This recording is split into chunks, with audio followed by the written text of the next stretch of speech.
Are you ready to explore exciting careers in neuroscience and neurotechnologies?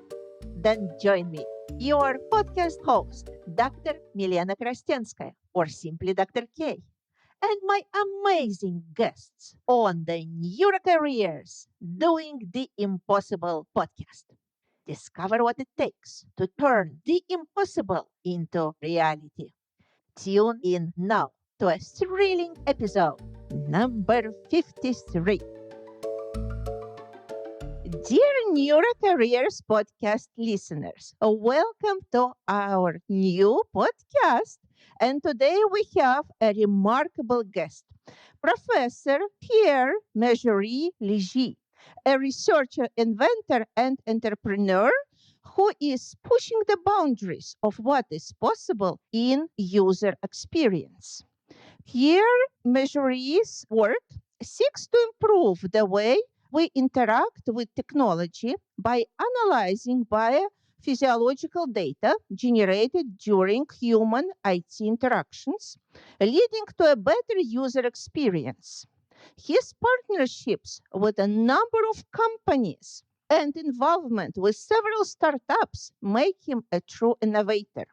In this episode, he shares his inspiring journey and groundbreaking work, providing insights and advice for anyone looking to make a difference in this exciting field. Join us for another episode of Neurocareers, where we explore the people in neuroscience and neurotechnologies that are doing the impossible. Welcome, Pierre. It's such a pleasure to have you today on our podcast. Thank you so much for joining us. Can you please introduce yourself and also tell our listeners where you are joining us from? Because our podcast is truly international, so it's very good to get a feel of where are you talking to us from. Maybe something interesting about the place you live, you work at, some interesting facts so that we would all get to know about it. Well, Milena, thank you so much for inviting me. It's a great pleasure of being with you today and have the chance to discuss my work, what I do in my lab, and how we are able to innovate at the intersection of academia and industry in our field.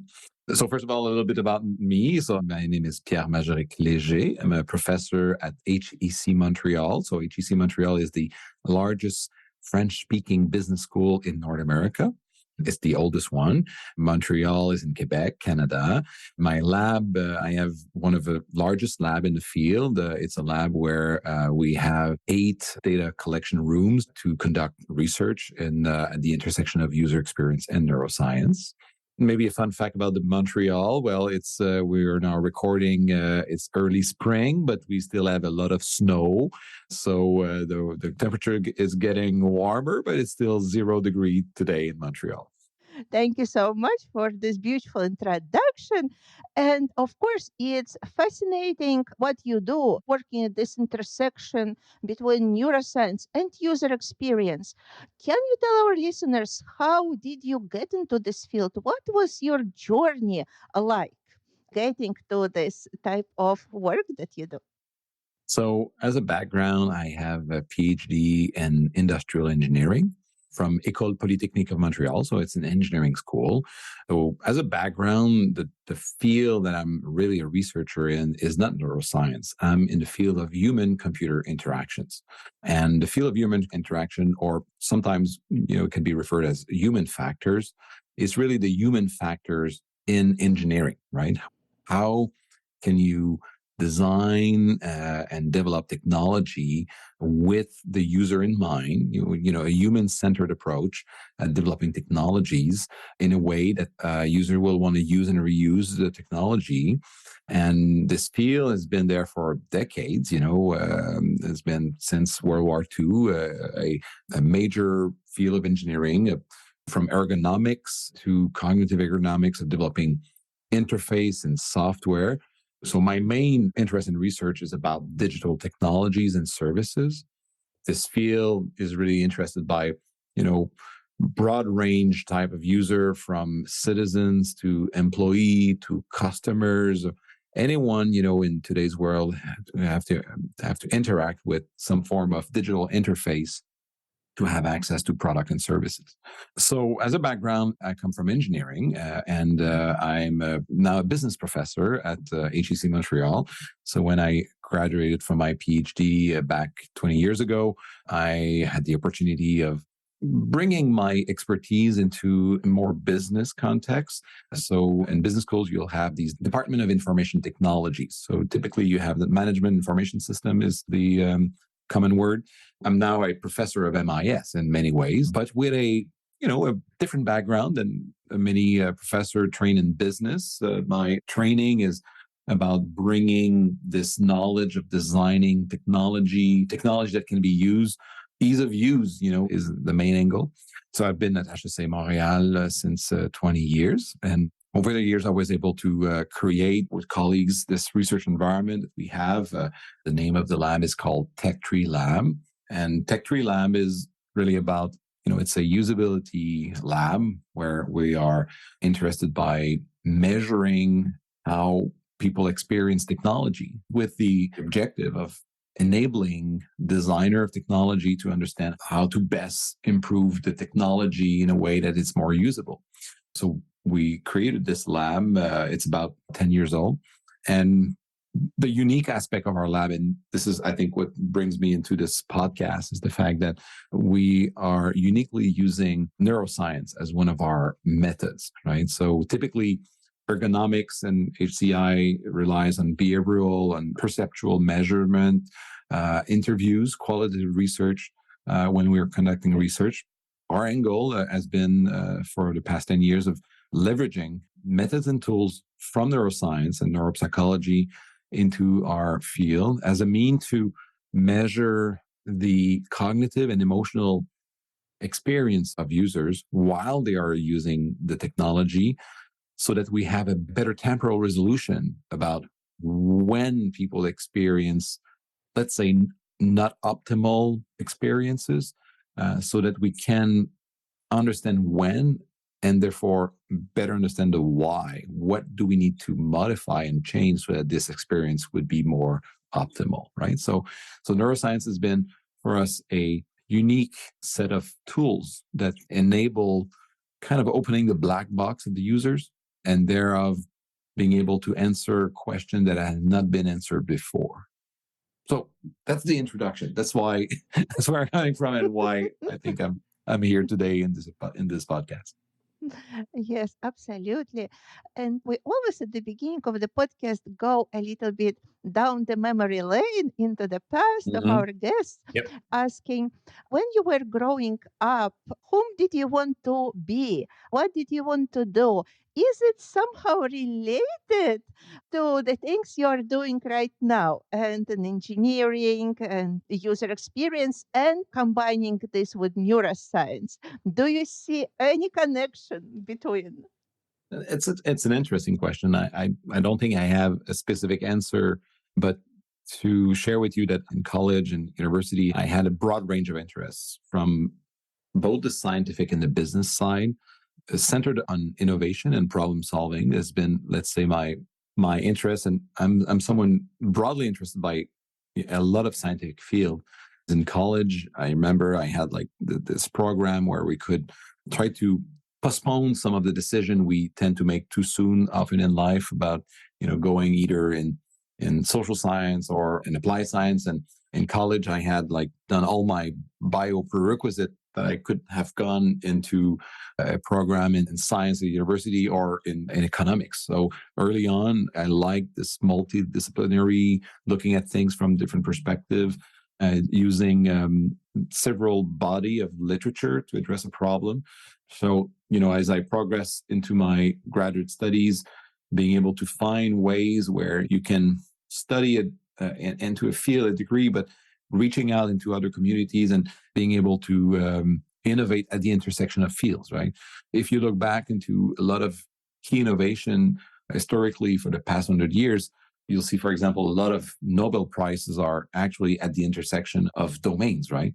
Because you have the opportunity of filling the gap from one domain with the solution that may have been already established from another place. So I think this characterized my training and trying to stay really curious about a lot of fields, being able to learn on my own and self-train myself into field that I don't have a specific degree in, but being able to reach out into self-training when I need to know something. I'm going to, on my own, being able to find what I need to know, because I think my early training was multidisciplinary in that sense. Thank you very much. And then you chose human machine interaction, yes, to work in this field. Why this particular choice? Why did you choose this area to specialize in? I think what I'm really interested in is how people get to learn and use technology above and beyond, this maybe cryptic word of human, computer interaction. It's really about the human and enabling us to leverage and embody the technology. So a lot of my research centered on this phenomena, right? How do you get people to use and adopt? And eventually, then the other question is, how do you design technology? How do you design training programs in a way that people will get to effectively use and benefit from the technology and be satisfied with it? So that's kind of, a lot of the things that interest me. And looking back at 20 years, this has been continually a topic of interest as technology has evolved. And it's still a super relevant topic in, the area of the chat GPTs, right? So it's still having human-centered approach at looking what is the best way to engage a user with the technology in a way that it's going to keep, their agency, the trust into the system, and making sure that they have this continued use, right? So I think that's the reason why I'm in this field, and now turning to the best way to measure it, which led us to neuroscience. Thank you so much. And as you touched upon a history a little bit, that the field of human machine interaction is already known for decades, can you give a brief overview for those who might be just thinking about getting into the field? What were the main development points in the field and the main questions that were solved in this field, and how these questions and problems are different now? What is the main problems that the current field of human machine interaction is trying to solve? Maybe it's easier for your listener to use the word usability. It's a field, professional usability. This word has recently, maybe in the past 5-10 years, moved to something called user experience. And there's even like a professional association. It's called UXPA, UX Professional Association. You can look on the web, and it's a community that is amazing, and their level of multidisciplinary background for people to come in and have a productive and useful career with a various number of people coming from different fields, including psychology and neuroscience. And what they do is it's really about research, design, and evaluation of technology. So they are involved in different stage of development of a digital product or service, understanding the need of the user to be able to go and study, evaluate, and on the field study of observing how humans use technology, or to better assess what would be needed to accomplish a goal or a task in a daily life or on the job. So this user research kind of domain. And then you have the design, so it's really the design specialist, UX design, where it's a series of methods and tools to go and develop, to prototype, to develop software, and specifically how the interface of a technology. So there's a specialist in this field of designing technology. And then there's the field of evaluation. So once you have developed and build a software, before you want to release it, or even if it's released, and eventually to how to improve it, is to actually test it. And this is my specialty. This is what I do. It's a technology evaluation, usability evaluation. It is a very interesting field that relies on scientific method, where we actually have a very systematic and based on experimental control where we actually run experimental protocol where we compare, for example, the new version of a software compared to an existing version of the software. And by running those usability projects, we are able to provide some key insight to a developer on how to improve, what to change, what people, appreciated, what other parts of the software that, people had some pain points at using. And so all in all, this field is really about writing up a usability report that is then used by developers, design specialists that will implement those changes, right? This is the field where I'm actually doing my research. This is, my lab is actually doing that. It's very fun. It's actually the closest we can be to doing scientific research, but with a industrial purpose, right? We are able to conduct scientific research with it. We definitely publish a lot of our work, but it is a field where we are able to contribute and use our science to transfer knowledge to industry. Thank you so much. And you also mentioned, and it's known that the methods that are being used in this type of research are very often service different behavioral data. However, for some reason, for you, it wasn't enough. Yes, and you decided to include neuroscience in this process. So, why neuroscience? How did you get to this point that for you it wasn't enough? What wasn't enough, what was missing, and what neuroscience is contributing to what you are doing. Doing usability evaluation, the main point, and I hope that this is what your listening will grasp from my interview, is that we definitely cherish multi-method approach, and we definitely don't rely on a single measurement to establish our evaluation. Traditionally in our field, researcher would mainly use observational research, qualitative interviews, perceptual scales to assess a situation. So for example, let's say you're building a new website, you have some design hypothesis, you're not sure, which way you should go. Maybe you have this blue version and the red version, and you want to test which one will create the most optimal experience. So this is typically the type of problem we have. Come at the lab, we build an experiment protocol, and let's say that you, Milena, you're our user participant, and you come to the lab. We have you sign a consent form, and then we start the study. Let's say that I ask you to use my new website, and you've been assigned to the blue condition, let's say, and I ask you to use it for a few minutes with a specific goal in mind. So I ask you to search for this XYZ on the website. Let's say after 5 minutes of using my website, I ask, Milena, to what extent do you think this was easy to use? Let's say from 1 to 5, right? If you say 5, it's okay. But if you say 3, clearly there was something wrong, right? You clearly did not have like this perfect experience of I was looking for, and something went wrong. So I can definitely interview you, Milena, and asking you, what was wrong? Did you had some issue with when using my new website? And you may or may not be willing to share this, right? Because I'm paying you, Milena, because typically we run these tests. We would pay $30, $40 for someone to come in the lab.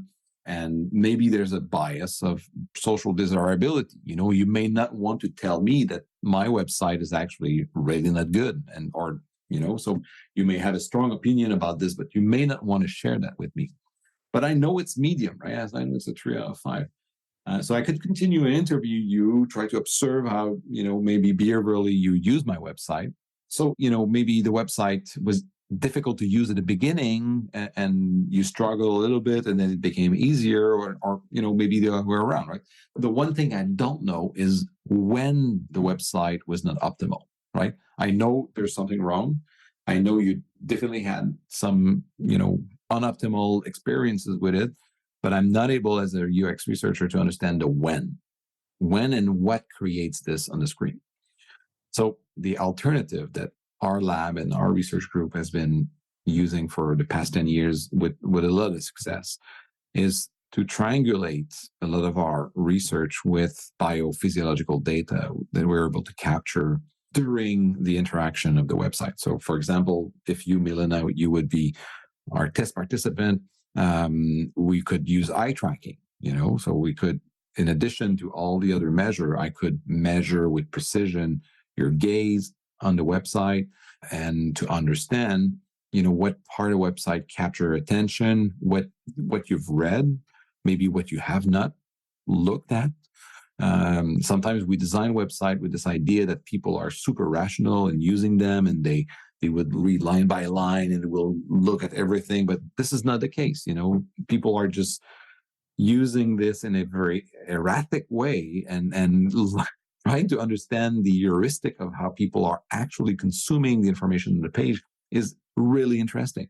And if I would ask you, Milena, after the fact, tell me how you actually read the information on the web page, you would not be able to share this with high precision. There was this bias of retrospective bias where you may remember some peak event, maybe what just happened, and maybe there's some last event that you had, but you won't be able to tell me, look, at 1 minute 31 second in the recording, I was reading this, and then I started to look at the picture. I mean, this is not possible, right? No human is able to have this retrospective bias in the experiment. So using technologies like eye tracking provides us this view, in how people are trying to solve a problem or trying to understand something on the website. So this is one example. We're using many other tools, but this one may be the most easiest for people to understand why we needed to go outside of our field to use some technology that may not have been developed for our purpose in the first place. I mean, nowadays, eye tracking is used in a lot of usability lab, but we are using many other tools, right? Electrodermal activity, EEG, FNIRS, automatic facial analysis. So we are using a broad range of tools that we import in our field. We team up with the right expert. So I'm the director of the lab. I have many neuroscientists working for me in those projects. So the idea is that, I'm not trying to be a one-man show and trying to know everything. The idea is that we bring the right expert in each project, develop the right protocol, use the right measure, using people who have published in neuroscience to come with you on our team to help to now publish in our field, but also publish in neuroscience. We have many papers in neuroscientific journals. So it's all about putting the right team and being able to leverage the measure in a way that they will become insightful. At the end of the day, we're not clinician. We're not trying to answer a question about neurocorrelates. It's not what we're doing. We are interested in solving a technology problem by having a better understanding of the emotional and cognitive state of a user, because we want to know their experience while using the technology. Yeah, thank you so much for mentioning that. I think it's very important for our people who are in neuroscience to know how they can contribute with their knowledge into this field. You also mentioned that sometimes you have one hypothesis. Let's say that people are very rational. They will go line by line. They will read everything. But in reality, it can be completely different. So something you didn't expect at all.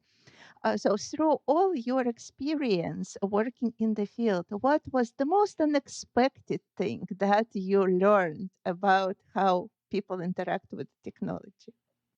I think, at least now, one of the main research program we're involved with is something called human-centered AI, and designing AI technology that are responsible, that are transparent, that are explainable. And I think we can all agree that the current, arms race into these new generation of AI, I think everyone will understand that it's a very timely and hot topic of being involved with scientific and companies in this field to kind of rethink the way us human will get to interact with those systems. And we have conducted and still we have many projects underway on this idea of trying to understand how. Let me just give you one question that is of interest for us in this field: is how do you train people to manage exception?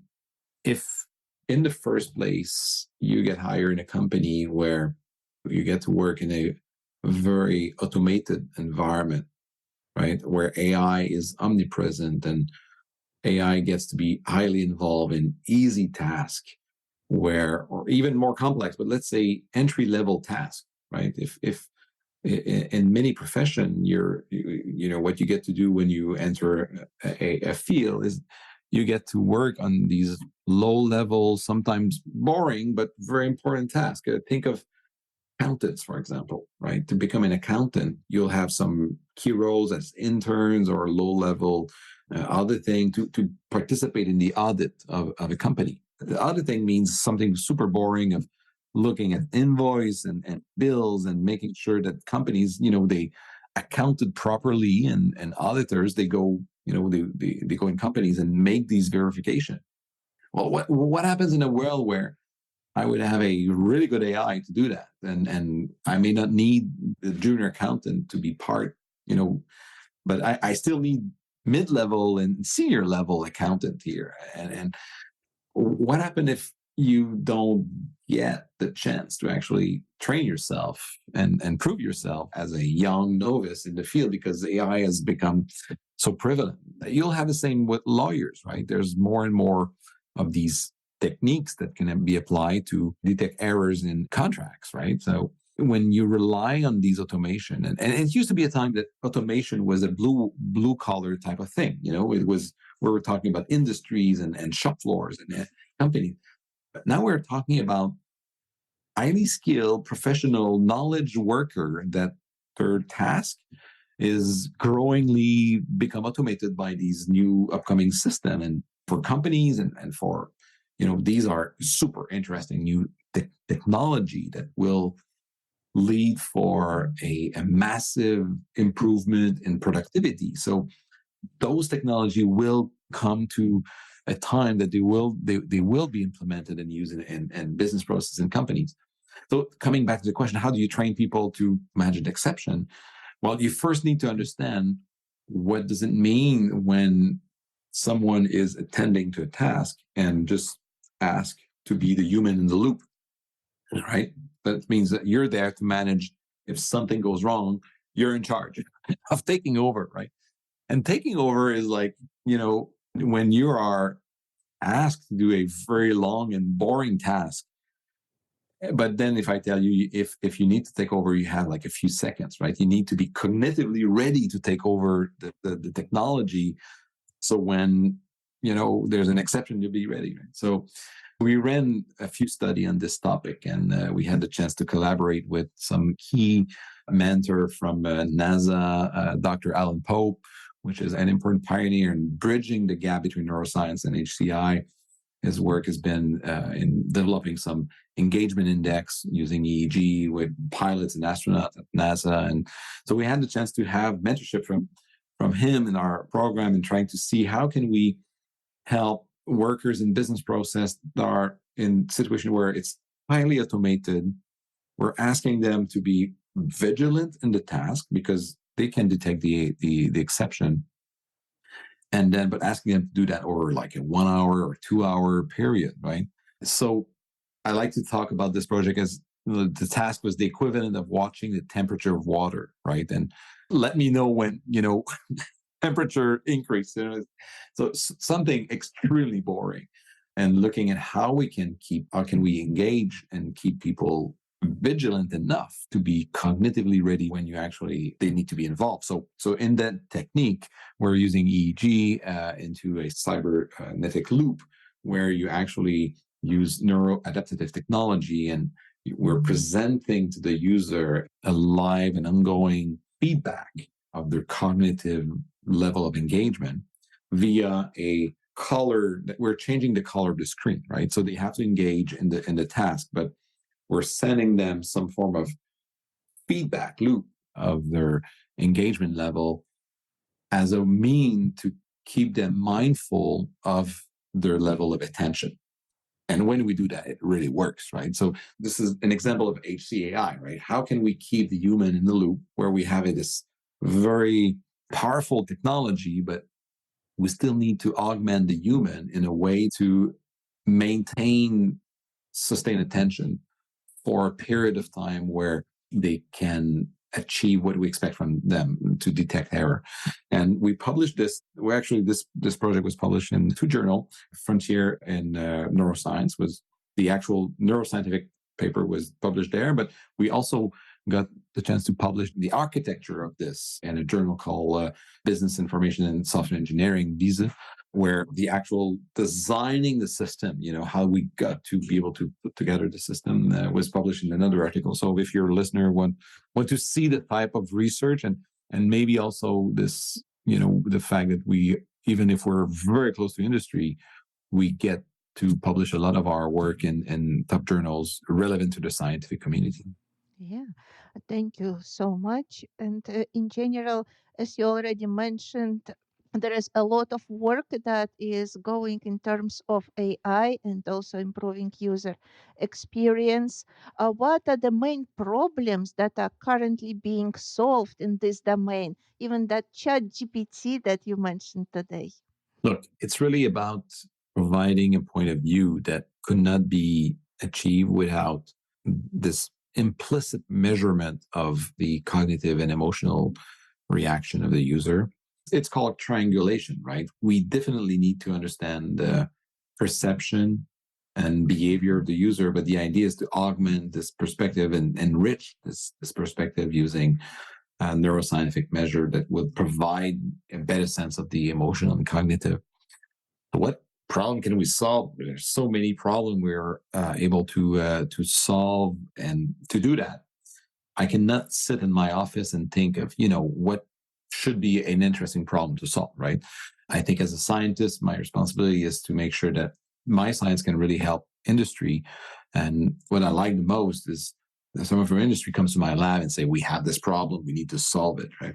Especially when those problems are of a scientific interest, and that we can also publish scientifically out of those. These are the best problems. Okay, so let me tell you one story about one of those problems that your listener can relate to. So we have a company called Sobeys in Canada. It's one of large grocery chain in Canada, and they are a pioneer in e-commerce. They were the first one in Canada back in the 90s with a website to order online, and they're still a major player in the industry. So they are still, a company part of my chair. And I can tell this because the study has been published and it is pretty well known. So they came to the lab saying, what, our user, they complain they have headaches when they interact with our website, which is, surprising. This is not typical comment you would get. How come, this is so difficult to use that people complain so we had the opportunity of working with them, trying to understand and to deep dive into what's the root cause of such a feedback that you would get from users. And when you think about it, doing online grocery is probably the most complicated online e-commerce transaction you can make, because let's say you go on Amazon and you're buying one book. Well, you're buying a discrete number, you're buying one thing. You don't end up having like a shopping list of 100 articles on Amazon, unless you're doing your grocery. So if I go online on a shopping to buy food and grocery, you'll end up with a large number of very small items that may or may not be, round numbers. There could be decimals, right? If you're buying, and you may have a recipe. You may want to go online, buy for a recipe, and then you have your grandmother's recipe. Everything is in pound, but you're ordering in kilos. Maybe the recipe you have is for 8 person, but there's going to be 12 person tonight coming. So there's a lot of mathematics, involved in doing online grocery. And if you're going to the shop in person and you go in the alley and you take, I don't know, a pound of meat, you're not really looking that, what is the exact quantity. You'll just weigh things, and there's going to be some estimation of what is really good. If you're online, you can't do that, right? The tasks become extremely mathematics, and you're looking, okay, this is how much per pound and or per kilo. And so the task of doing online grocery becomes often very intellectual. It requires a lot of arithmetic and rules of three, it's a complicated task that can be simplified. And one way to simplify it is to have good pictures, is to convey a lot of the uncertainty when you buy something with a picture that really conveys what you buy. If the picture is dissonant with the information, let's say you buy shrimps, right? And you have like a picture of one shrimp, but I buy a rack of shrimp, I don't know, buy 4 dozens of shrimp, and you show me one shrimp or two shrimp, right? There's a dissonance between what I buy, what you show me, right? Our research, what we did is that we manipulated that, right? And we were able to really show the value of having like pictures that really share much more easily what people are buying online. We've used eye tracking, EEG, as a way to show how much a dissonant information between the numeric information to make the decision and the picture. And we were able to publish several articles on the arithmetic of online grocery, right? The participant, what they were telling us is just, it's not they didn't have a headache. They just had very high cognitive load when performing a daily task. And how can we find ways to alleviate the situation and to design a technology that people will, without having training, I cannot provide you a training to go online, run a groceries. It has to be intuitive and easy to learn. The learnability of this would be really easy. But that's one example of problem we were able to solve with industry. Having a problem coming from industry, being able to contribute to industry with a scientifically rigorous method of being able to provide a solution, but also being able to publish. And at the same time, train a grad student that gets to learn how to solve a very interesting industrial problem using a scientific method, using neuroscience, and training this person then to go to industry. So a lot of my grad students, this is what they do, right? We train them on those methods, we train them on this approach, and then they find work in labs for this organization. A lot of those companies, they have usability lab and they become UX researchers in company after I've been trained in my lab. Thank you so much. And we will add the links to those articles to illustrate what you were talking about. So in our podcast notes for our listeners. And as the technologies are developing, AI are now also so much broadly known and expanding. Do you see a change from, let's say, the problems that you were solving, let's say, 10 years ago, with the problems that you are solving now? Yes, still, there's a human, there's a technology, there's a lot of things that are the same. I would say that I think we have a better mastery of many of the issues we have solved, including, methodological issue of being able to synchronize all the tools. And this is not a simple problem. If you record eye tracking, EEG, EDA, being able to have screen capture and bring that back to natural occurring events, it is not a simple engineering problem. Neuropsychology, a lot of the experimental method they're using will be, low ecologically valid experimental design where, I would be using, I don't know if you're familiar with presentation study, for example, right? Let's say that I have a protocol where I'm presenting you 100 trials of showing you pictures. Like, let's say we're studying cats, and I have white cats and black cats, and I have an oddball, and I'm, running an ERP on the related potential of black cats against white cats, right? So the timing of when the cats are presented on the screen is, decided using a software called ePrime, let's say, and we'll send a TTL signal directly to the EEG system so that I'm able to then look at the onset of the presentation of the stimuli, look at this evoked potential of the black cats against the white cats, so doing a subtraction. So, we do some study like this in our field, but most of the problem we are trying to solve are not related to something that we know when is being presented to the user at a very specific moment. If I'm studying online grocery, well, I don't know exactly when people will click on the buy button. It's a user-driven event, right? So a lot of the technology we had to develop that allowed us nowadays to go beyond, these simple problems we were tackling 10 years ago. It's really about how to best synchronize and use behavior as markers of human behavior. And what we are interested in is, those naturally occurring events and not simply a passive presentation of the stimuli, right? So what's interesting is that we had to develop a lot of technology and also a lot of, adapt methods to our field. Very proud that we were then able to publish some of those papers in Neuroscience as a way to show some very innovative way of bringing more ecologically valid situation to study human cognition and emotion. So I would say that, this has been maybe the more complicated problem we can now tackle are really because of those improvement in the methods and the way we can triangulate data. I hope it makes sense. Yeah, absolutely. It does. It does. And especially when you're speaking about really looking at the data in real time as the person is interacting with the technology. So you cannot present it at the same time with a certain stimuli. You need to use different approaches. And yes, it requires a lot of innovative thinking how you can do it.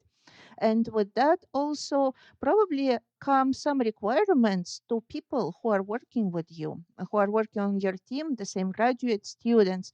What are the skills that you are looking for in people on your team?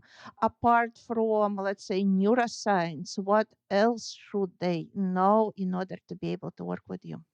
So we have a master's program in UX, in user experience. It's actually a bilingual program. We have a course in English and in French, and it's been very successful. It's a few years old now.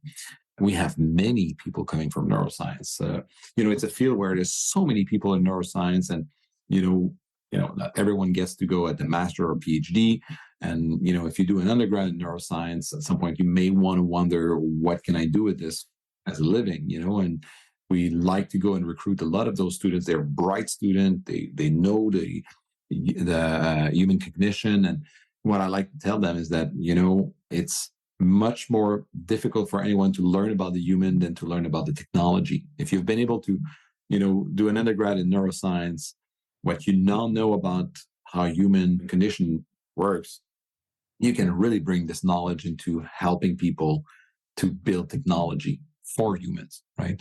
So we have a lot of very good students, very successful students that have been through our program and our works in company, in labs, in design team, and as a UX researcher, and get to use their knowledge acquired from neuroscience, but enrich with this, let's say, what we can provide them at the master's level with methods and tools in designing and evaluating technology and developing the right vocabulary to interact with the user, because at the end of the day the user is not a neuroscientist, and you need to have the skill set to have the user to speak and to understand their needs so that you can contribute and develop technology that they will want to use and reuse.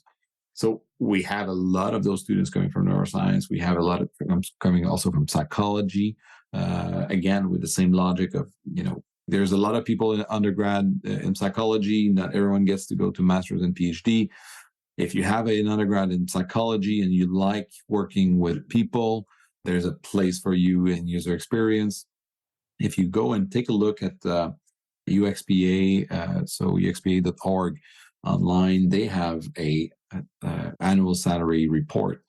And in this document, you'll have the background for people in user experience. And you'll be surprised to see how much people, they actually have a background in psychology and related fields, including neuroscience, because they know the human, right? And this is a unique skill set that, given the opportunity to enrich your training with more human-computer interaction training, ergonomics, user experience, you become an extremely valuable asset for industry.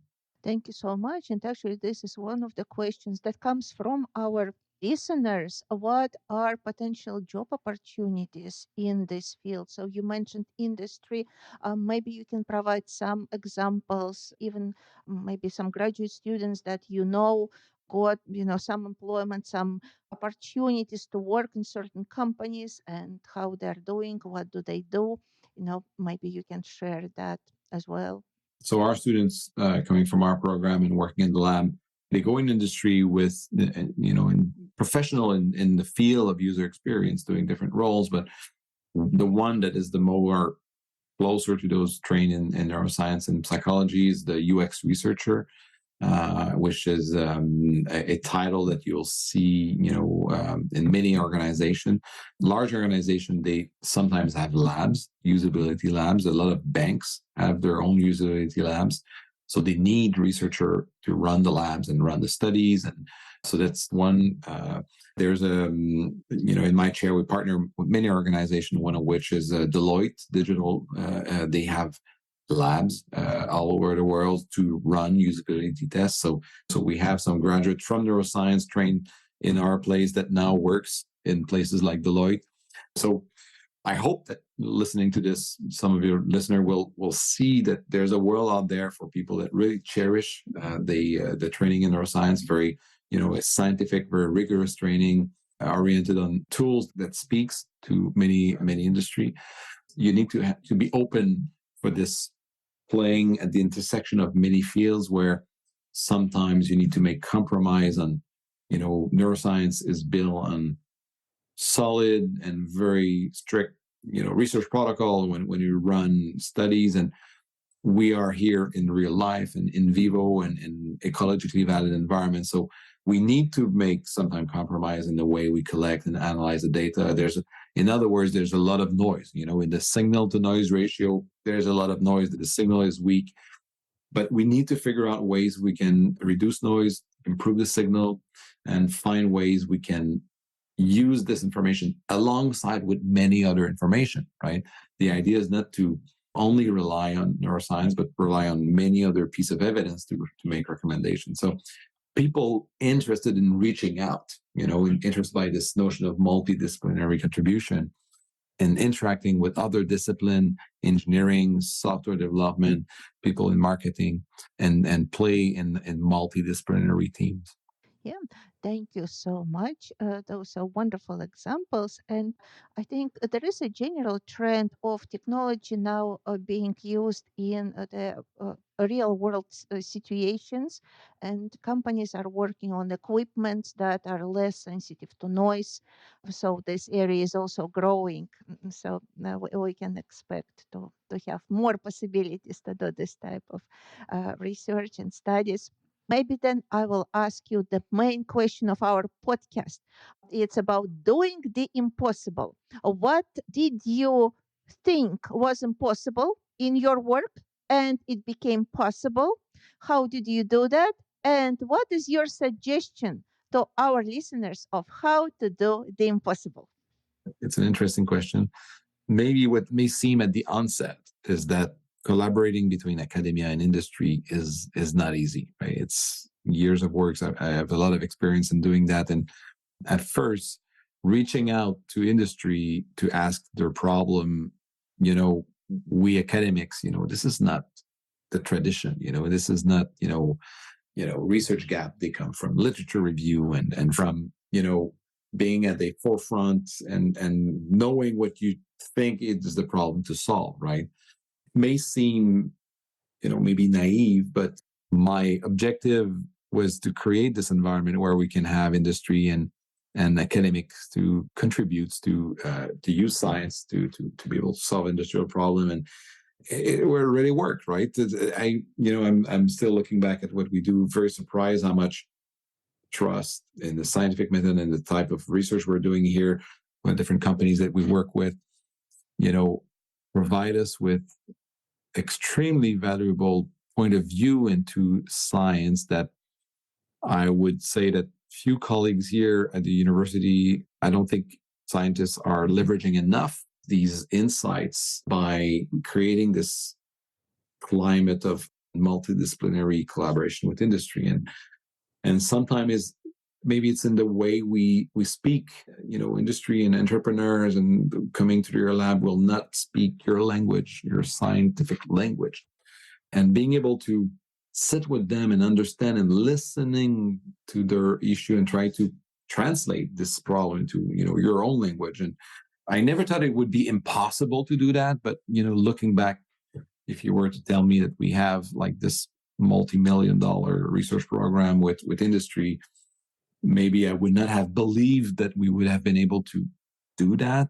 I'm very proud of the fact that I now have a large team of scientists and being able to train doctoral students to actually do that, right? I think in the end, this is the main message for maybe your listeners, that I think from what we now know of the way we can reach out to industry and inspire ourselves in our scientific work with real life problem, this is something I really want my PhD student to be able to do. And I think every thesis I supervise, there is a component somewhere where we make sure that they get this interaction and they get to develop the skill set to do this exchange with the milieu, right? And to make sure that this is an integral part of what they will be able to do as a scientist when they really graduate and they become faculty themselves in other universities. So I don't know if it answers your question, but looking back, it may have seemed presumptuous that I would have been able to, with my colleagues, to build such an environment, but we did. Thank you so much, Pierre. It was a wonderful podcast experience and very insightful. I'm sure our listeners will very much appreciate it. I wish you all possible success in everything you do. You do such an amazing work. And I hope that maybe in a couple of years we can meet again and see the updates in the industry, especially now with all these technological innovations. I think you will have more and more problems to solve. So thank you so much. A great pleasure, Milena. Thank you very much for inviting me.